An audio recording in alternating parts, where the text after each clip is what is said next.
Welcome to Football with Cheese. In my last video, I recapped the offseason of the Denver Broncos. In this one, we're going to do the Los Angeles Chargers. Almost said San Diego. I keep saying that. So make sure you are subscribed so you never miss a video. So last season, the Chargers finished second place in the AFC West. They were 11-6 and the fifth seed in the playoffs. They actually had a better record than the Houston Texans, but they played at Houston because of that stupid rule: if you win the division, you get a home game. I heard that the owners are going to vote on that and they might change it. They really need to.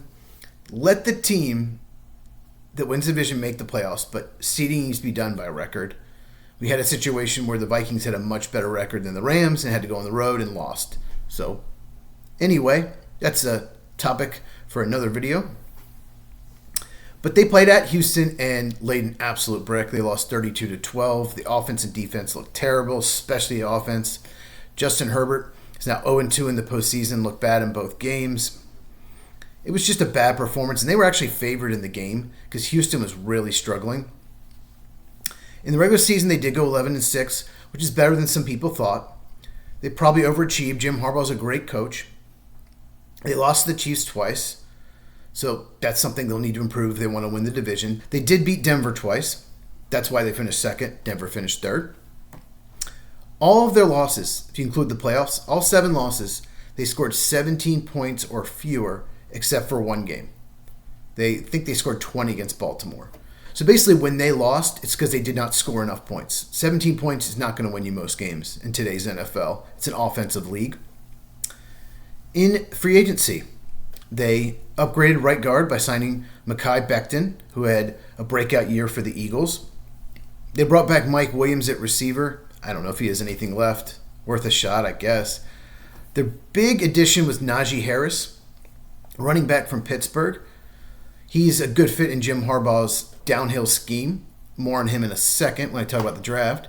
They extended Khalil Mack another year. Very smart move because they did move on from Joey Bosa.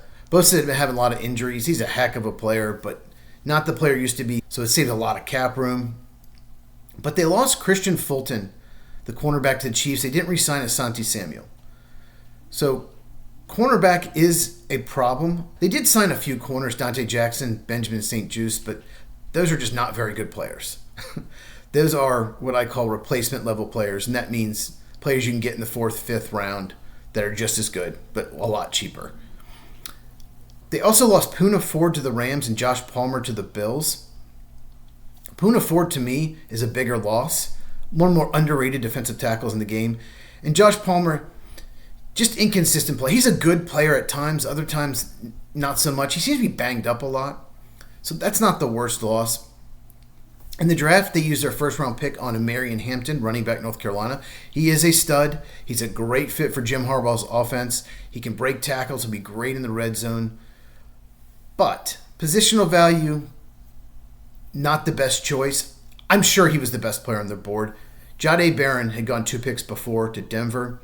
And Derek Harmon went the pick before to Pittsburgh. Both of those players would have been great fits, but they weren't available. And even Emeka Egbuka went 3 picks before to the Buccaneers. So Marion Hampton was the best player on their board. And he can catch the ball in the backfield. He has inconsistent vision. I don't love his vision. But it's less important in a Jim Harbaugh-style offense than more of a zone scheme. But I would have traded down. I know teams were calling. Everyone in the 20s was getting calls of teams trying to move up. In the second round, they went Trey Harris, wide receiver, Ole Miss. He probably fell because of the weird Ole Miss offense. It's tough to evaluate it. But that was a really good pick. Jamari Cardwell, nose tackle, Oregon in the 3rd round. Huge need. Lost Poona Ford, needed a nose tackle. That's about where he probably should have gone. It was a good pick. Kyle Kennard, edge rusher in the 4th round. Very good pick. Needed an edge rusher. A little surprised they waited to the 4th round, but they needed someone opposite Khalil Mack. So they got better in the draft, especially offense. They actually went offense 1st and 2nd round back-to-back years, and they drafted receiver in the 1st or 2nd round in 3 straight years. They went Quentin Johnson 2 years ago. They got Lat McConkey last year, and then they got Trey Harris this year. So a lot of emphasis on getting Justin Herbert help. And if you look at their losses last year, the offense disappeared. just wasn't there when they needed it. So it makes sense. I do worry about the defense. More on that in a second. In case you didn't notice from the Broncos video, I'm going to mention one undrafted free agent that I think was a real great pickup, someone I thought should have been drafted, is Raheem Sanders, running back, South Carolina. I thought he was going to go 4th or 5th round. I'm shocked that he wasn't drafted. He had a really good year for South Carolina. Another good fit for Jim Harbaugh's offense. Now they have Najee Harris and Omarion Hampton and Raheem Sanders at running back. Really deep there. They've improved running back and wide receiver in the draft. They improved offensive guard by signing Mekhi Becton. So their offense should be better. So important players. Obviously, Justin Herbert is really important. He's a top 10 quarterback in the NFL. Maybe not top 5, but they continue to put more talent around him. He could have a really good year. Rashawn Slater and Joe Alt, their tackles, both outstanding. That's one of the best tackle groups in the NFL. Interior offensive line, not quite as good, but should be their best offensive line they've had in a long time. And then Ladd McConkey. Boy, Joe Alt and Ladd McConkey, they really nailed their 1st and 2nd round picks last year.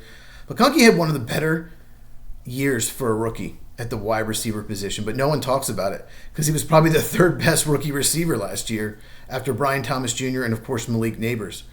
And you could count Brock Bowers in that as well from the Raiders, maybe the 4th best if you want to count him as a wide receiver. It's just there were so many good rookie receivers, one of the best receiver class ever. Ladd McConkey in the playoff game against the Texans had 9 catches for 197 yards. So he's an absolute stud. He's a keeper for the future. I do not know how he fell in the 2nd round. And on defense, important players, Derwin James, outstanding safety, one of the best safeties in the NFL, and keeping Khalil Mack, very good move. Questionable move, they didn't really upgrade corner or tight end in a significant way. I think corner could be a huge problem. And as far as tight end goes, those top 2 tight ends, Tyler Warren, Colson Loveland, were gone when they picked at 22. And by the time they picked late 2nd round, those next 3 tight ends were all gone. They did draft Oronde Gadsden in the 5th round from Syracuse, so he could factor in a tight end room. But both corner and tight end could be an issue for them. I think the defense got worse, if I'm being honest. The offense should be better, but the defense could be worse. So I don't think they took that step to catch the Chiefs. They might even be behind the Broncos. So who knows? We'll see. But Herbert should have the best offensive line he's ever played with and more weapons than he's ever had. Definitely at running back, he'll have more weapons. So Chargers should score more points this year. And as far as breakout player goes, Quentin Johnson needs to step it up. He was a 1st-round pick 2 years ago from TCU. Did not have a good rookie year. He had an okay year last year. He made some plays, but I think it was more that he played a lot of snaps and that Ladd McConkey was starting to get a lot of attention. But this is year 3 for Quentin Johnson. We've talked about that, the year 3 breakout for wide receiver. It's time for Johnson to step up and play like a 1st-round pick because he was an outstanding player at TCU. Okay, so what do you think about the Chargers off-season? Comment down below. If you enjoyed this video, please give it a like. It really helps out the channel. Check these out if you have not. Share this with anyone who loves football as we continue to grow the channel, and I will catch you in the next one.